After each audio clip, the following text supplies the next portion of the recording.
김재민의 헤어스쿨. 건강한 두피와 아름다운 모발을 위해 여러분에게 유용한 정보를 제공하는 방송 김재민의 헤어스쿨입니다. 첫 번째 시간과 두 번째 시간에 샴푸제 선택과 올바른 방법에 대해서 수업을 시작했는데요. 오늘은 영양 공급원인 토닉과 트리트먼트에 대해서 수업을 시작하도록 하겠습니다. 저희 방송을 집중해 주십시오.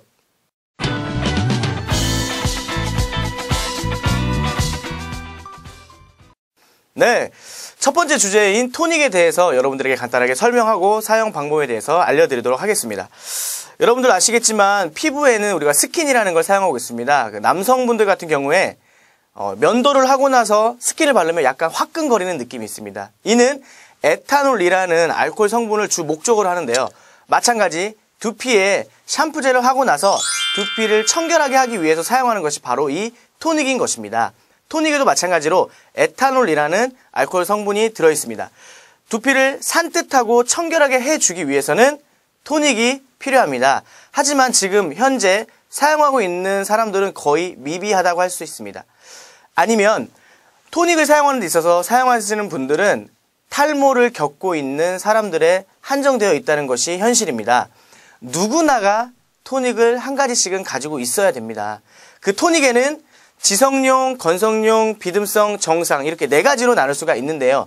이는 자료 화면을 보면서 설명을 해드리기로 하겠습니다. 네, 첫 번째로 민감성은 두피가 빨갛거나 당기고 뾰루지가 생길 때 우리가 민감성이라고 말을 하고 있습니다. 이는 두피가 욱신욱신 거리거나 그 다음에 염증을 동반할 수 있을 때 우리가 민감성을 느끼는데요. 이때가 가장 첫 번째로 안 좋은 두피의 상태라고 말할 수가 있습니다. 그리고 두 번째로는 건성이 있습니다. 두피가 건조하거나 가려울 때 우리는 건성이라 판단하는데요. 건성을 느끼고 있을 때는 간지럽기 때문에 여러분의 손에 의해서 균이 많이 전염될 수가 있습니다. 세 번째로는 지성입니다. 두피가 기름지고 냄새날 때 우리가 지성을 많이 느낄 수가 있는데요. 저녁에 머리를 감으시고 충분하게 말리지 않고 잘 경우에 이 지성을 같이 동반할 수가 있습니다. 다음은 토닉의 사용 방법입니다. 토닉 사용 방법은 섹션을 나눈 상태에서 토닉을 충분하게 흠뻑 도포를 합니다. 그리고 비비는 것이 아니라 두드려주는 느낌으로 섹션마다 토닉을 도포하도록 하는 것이 주요 포인트입니다. 자, 다음은 토닉을 고를 때 주의사항입니다. 자, 우리가 이제 토닉을 고르는데 마트나 뭐 어디든 가서 하겠죠. 근데 가장 중요한 건 헤어살롱에 가서 디자이너에게 본인의 이제 두피를 진단받고 그에 따른 토닉을 이제 구비하는 것이 가장 좋습니다. 토닉은 아무래도 두피에 사용을 하는 것입니다. 자, 두피에 사용한다는 것은 내 피부이기 때문에 아무래도 화학약품이라던가 화학 첨가물, 보존제가 많이 들어있는 것은 사용하지 않는 것이 좋습니다. 그래서 이제 우리가 보편적으로 요즘 토닉들 보면 이제 생약 추출물들이 많이 나왔습니다. 뭐 열을 많이 사용하게 하는 뭐 인삼 추출물도 있고요. 여러 가지가 있는데 이 중에서 그 토닉의 밑에 보면 이제 우리가 KFDA라는 뭐 한국식품의약안전청, 그 다음에 FDA라는 미국 식품의약안전청 이렇게 공공기관에 인증이 되어 있는 것이 가장 우선시 되어야 합니다. 저도 우리 이제 매장에서 고객들에게 이제 샴푸를 제조해서 이제 드리는 아주 참신한 작업을 하고 있습니다. 고객님들이 굉장히 좋아하십니다. 왜냐? 99% 이상의 순수한 생약을 위주로 천연 아로마 테라피를 위주로 하는 것이기 때문입니다. 하지만 저희가 판매는 또 할 수가 없습니다. 왜냐하면 식품의약안전청에서 허가를 받지 못했기 때문입니다. 이렇게 그 어떠한 기관에서 인증을 받으려면 그 기관이 고시하는 제품을 사용해야만 합니다. 예를 들어서 토닉이라는 것을 판매를 하려면 어느 정도 식품의약안전청에서 고시되어 있는 그 다음에 명명한 그러한 성분을 어느 정도는 함유하고 있어야 이게 판매가 된다는 것입니다. 이는 아무래도 그것이 고객들에게 아니 사람들에게 사용되었을 때 인체에 무해하다라는 그런 인증인 것이겠죠. 그래서 여러분은 꼭 두피에 대한 토닉을 고르실 때는 아무래도 우리가 인증기관에서 명명해준 그 다음에 허가를 해준 그러한 토닉을 고르는 것이 가장 중요하다고 할 수 있습니다. 이유인 즉슨 두피에 해가 없는 것을 사용하셔야만 되기 때문입니다.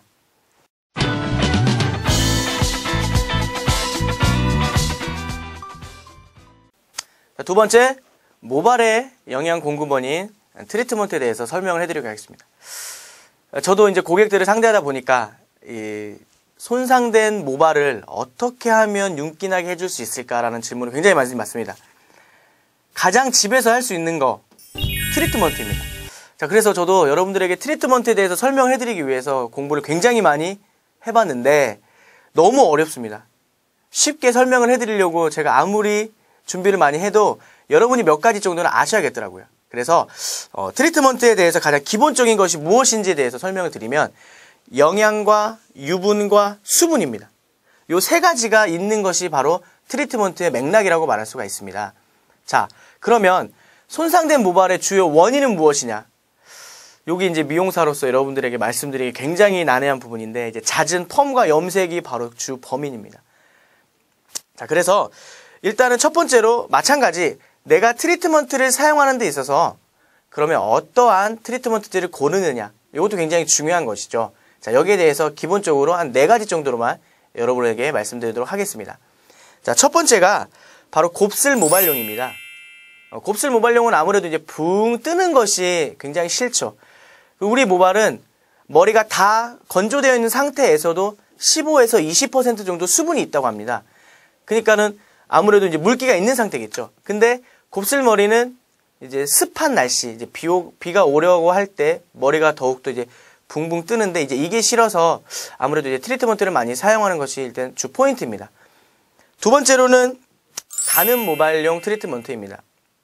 아무래도 트리트먼트가 유분과 수분을 가지고 있기 때문에 가는 모발인 분들은 트리트먼트를 잘 하려고 하지 않아요. 왜냐하면 이제 아무래도 모발이 볼륨이 생명인데, 그래서 이런 분들은 이제 잘 사용하지 않는데 트리트먼트의 주 목적은 모발 끝입니다. 끝. 두피가 아니라. 그래서 가는 모발용도 따로 있다는 것을 여러분이 알고 계셨으면 좋겠고요. 그 다음이 이제 펌어용 그리고 이제 염색용 이렇게 이제 나눌 수가 있습니다. 그래서 매장에 가시거나 저는 개인적으로 매장에서 디자인을 상담받고 구비를 하시는 게 지금 방송을 보시는 분들이 가장 현명한 선택이라고 생각하시고요. 그 다음에 마트에 가서 사시면은 그냥 뭐 쉽게 말해서 막말로 그냥 돈 버렸다 생각하시면 됩니다. 왜냐하면 뭐 정확하게 정보가 없이 뭐 그냥 트리트먼트니까 샀다? 그건 별로 의미 없는 행동이라고 생각합니다. 그래놓고는 머릿결이 좋아질 거라고 생각하시는 거는 너무한 생각이지 않나 생각이 듭니다. 자, 이렇게 분류가 되어진 이제 트리트먼트에는 또 크게 3가지로 나눌 수가 있습니다. 자, 첫 번째가 PPT입니다. PPT. 자, 폴리펩타이드의 줄임말인데요. PPT는 여러분들이 사용하실 수 있는데 액상 타입이라서 아마 그렇게 잘 구비하거나 잘 볼 수는 없습니다. 왜냐하면 미용실에서만 사용하는 PPT는 이제 액상 타입은 전처리제로 많이 사용합니다. 여기서 전처리제라는 것은 파마나 염색을 하기 전에 물 타입으로 되어서 건조된 모발에 인위적인 단백질을 공급해주는 것. 이것이 PPT입니다. 두 번째가 LPP입니다. Low Molecular PPT의 약자인데요. 저분자의 미세한 트리트먼트라는 얘기입니다. 크림 타입이고요. 이것을 여러분이 많이 사용하게 되는 것이죠. 그래서 마트에 가시면 거의 다 크림 타입의 트리트먼트를 많이 볼 수 있게 됩니다. 거의 LPP인 것이죠. 그래서 여러분이 혹시라도 구비를 하실 때는 이 LPP를 사용하시는 게 가장 현명하십니다. 그리고 요즘에 이제 많이 나오는 게 LCP입니다. 이제 수분팩이라고 하는데요. 부족한 수분을 인위적으로 채워준다라고 나온 것이 바로 이 LCP입니다. 근데 LCP는 또 만나보기가 좀 힘듭니다. 그래서 여러분이 뭐 주로 사용할 수 있는 건 LPP인데 그러면 바로 이 지금부터 LPP 트리트먼트에 대해서 여러분들에게 설명해 드리도록 하겠습니다.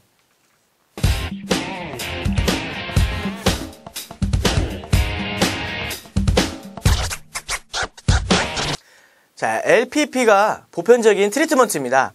자, 우리가 말하는 트리트먼트는 모발에 잘 흡착되기 위해서 크림 타입으로 이제 성분 자체도 그렇고 만들어진 것이 맞고요. 그래서 여러분의 보편적인 트리트먼트가 모발에 잘 흡착되기 위해서 크림 타입이라면 그것을 과연 그러면 얼마 만에 한 번씩 해야 되냐는 거죠. 자, 그래서 말씀을 드리면 푸석거리고 건조함을 많이 가지고 계신 분들, 그런 분들은 우리가 보편적으로 린스 후에 주 2회에서 3회 정도를 권장합니다.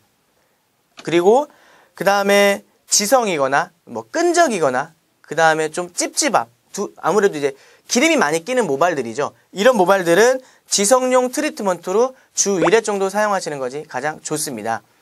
그리고 이 트리트먼트를 하실 때는 꼭 두피에 닿지 않게 사용하시는 것이 가장 좋습니다. 왜냐하면 두피에 모공이 열려있는 상태에서 트리트먼트가 막아버리면 그 안에서 모발이 나올 수가 없겠죠. 그러니까 항상 두피에는 되도록이면 트리트먼트가 닿지 않게 하는 것이 아마 여러분들이 효과적으로 사용할 수 있는 방법이라고 말씀드릴 수가 있습니다. 그리고 일반적인 트리트먼트는 윤기와 보습 쪽에 치중을 하는 것이 좋고요. 그 다음에 손상 트리트먼트는 이제 모발의 손상도에 따라서 달라진다는 것을 아시고 여러분이 마트에서 구비하시는 것은 일반 트리트먼트, 윤기와 보습인 것이고요. 매장에서 전문가의 손길에 의해져서 구비할 수 있는 것은 손상도에 따른 것입니다. 이렇게 트리트먼트를 많이 사용하셨습니다. 그래도 모발이 많이 상했다면 손상 모발 5가지 수칙을 우리가 한번 알아볼 필요가 있습니다. 자, 첫 번째, 기본적으로 집에서 케어하는 것. 산성 샴푸, 트리트먼트, 산성 린스, 그리고 이제 제가 다음 시간에 말씀드릴 에센스. 이렇게 4가지가 기본 케어 안에 구축이 되어 있습니다. 이게 바로 손상 모발 5가지 수칙 중에 첫 번째이고요. 자, 두 번째는 일주일에 1회에서 2회 정도 앰플을 한다는 거. 여기 바로 앰플이 바로 제가 아까 말씀드린 폴리펩타이드의 결합체인 그 단백질입니다. 액상 타입으로 이루어졌기 때문에 인위적인 단백질을 가공한다는 것이죠. 그래서 큐티클의 막을 자꾸 입혀준다는 것입니다. 굉장히 필요한 효과적인 방법입니다. 자, 세 번째가 바로 오일이나 트리트먼트로 모발 끝을 관리해준다는 것이죠. 마찬가지 샴푸를 하면 찌든 때를 벗겨내지만 그때 내가 가진 단백질도 같이 씻겨져 나갑니다. 그렇기 때문에 손상 머리일수록 트리트먼트를 모발 끝 쪽에 해주는 것이 가장 중요합니다. 이게 세 번째였고요. 자, 네 번째는 손상된 머리카락을 잘라낸다는 것입니다. 미용사로서 가장 안타까운 것이 어느 정도 머리를 길러왔습니다. 자, 근데 이 정도 미디움 길이에 있을 때 손상이 되어 있는데 자기는 어떻게 해서든 롱헤어까지 기르고 싶습니다. 이만큼이 손상이 되어 있습니다. 이거 다 나중에 머리 할 수 없습니다. 다 잘라내야 됩니다. 그러니까 우리는 한 달에 한 번 정도 미용실에 방문하셔서 밑에 손상되어진 머리를 조금씩 다듬으면서 기르는 게 가장 중요합니다. 또는 손상되었을 때 미용실에 가야 어느 정도 우리가 해결책을 제시할 수가 있는데 그냥 질끈 묶고 손상된 머리 그대로 다 길러서 오시면 미용실에서 할 수 있는 게 아무것도 없습니다. 다 잘라내는 방법밖에 없습니다. 그래서 네 번째, 손상된 머리는 주기적으로 잘라내자. 요게 포인트입니다. 자, 마지막으로 5번째는 펌 염색은 전문가에게라는 주제를 말씀드리고 싶은 것이죠. 요즘에 벤토나이트 성분이 든 뭐 버블 염색, 집에서 머리 감으면서 하는 염색 집에서 굉장히 많이들 하고 계시고요. 또 뭐 주변의 지인들에게 뭐 파마도 말아달라고 하시는 분들도 많은데 전문가스럽지 않은 정말 미비한 지식을 가지고 이 펌이나 염색을 하게 되면 모발 손상은 이루 말할 수 없게 됩니다. 우리가 흔히 말해서 모발이 다 탄다고 하죠. 단백질의 변성을 일으켜서 모발 색이 변하고 모발 끝에 큐티클이 자지러지는 현상을 나타나게 됩니다. 이는 미용실에 오셔서도 어떻게 해드릴 수가 없어요. 안타까운 마음에 그냥 다 잘라내게 되죠. 여러분, 그 돈 몇 푼 아끼시려고 그 주변 사람들에게 하려고 하다가 정말 어쩔 수가 없는 현실이 일어나게 됩니다. 어느 한 손해배상 청구를 보니까 미용사가 아이롱 펌을 했더라고요. 이 모발 끝에 두피까지 이 파마를 마는데 거기가 다 탔습니다. 그래서 그 여자는 머리를 스포츠 머리로 자르게 됩니다. 이를 소비자 보호원에 고발을 했고 거기에서는 그 여자에게 300만 원이라는 돈을 위약금 뭐 식으로 이제 물게 되죠. 그만큼 여자의 머리는 굉장히 중요합니다. 그 여자분은 저는 미용사로서 정말 그게 공감이 되더라고요.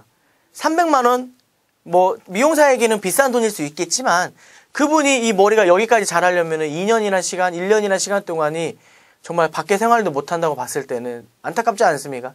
그러니까 왜 미용사들을 보고 우리가 프로페셔널이라고 말하겠습니까? 전문가에게 상의하시고 전문가와 같은 시술을 좀 받으셨으면 좋겠습니다.